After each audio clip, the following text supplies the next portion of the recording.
Welcome to our channel. Today we how to activate HSA contributions with Lively, beginner guide step by step clearly.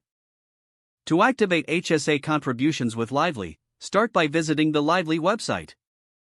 Click on the login button in the upper right corner of the home page. If you're a new user, click on Get Started to create an account. Enter your email address and create a secure password. Follow the prompts to verify your email address. Once verified, log back into your account. You may be prompted to complete your profile. Fill in all required information, including your personal details. Next, navigate to the Contributions section in your account dashboard. Select Activate Contributions to begin the process. Choose how you plan to fund your HSA. You can set up direct deposit, one-time contributions, or recurring contributions. Follow the specific instructions for your chosen funding method. If you choose direct deposit, provide your employer's information. For one-time or recurring contributions, enter the amounts you wish to contribute. Review all entered information to ensure it is accurate. Confirm your contributions by clicking the Submit button. You will receive a confirmation message once your contributions are activated.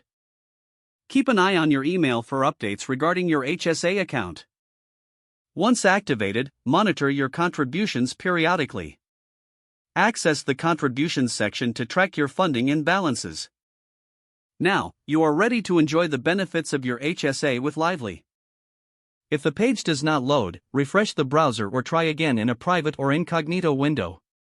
Make sure you are using the correct email address, then retype it carefully to avoid small typos. If your password is not accepted, use the reset option and create a new strong password you can remember.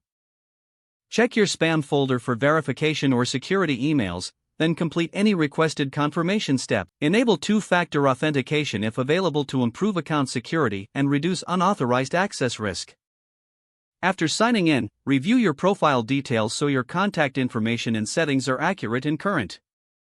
Don't forget to like this video and subscribe to our channel for more step-by-step tech guides.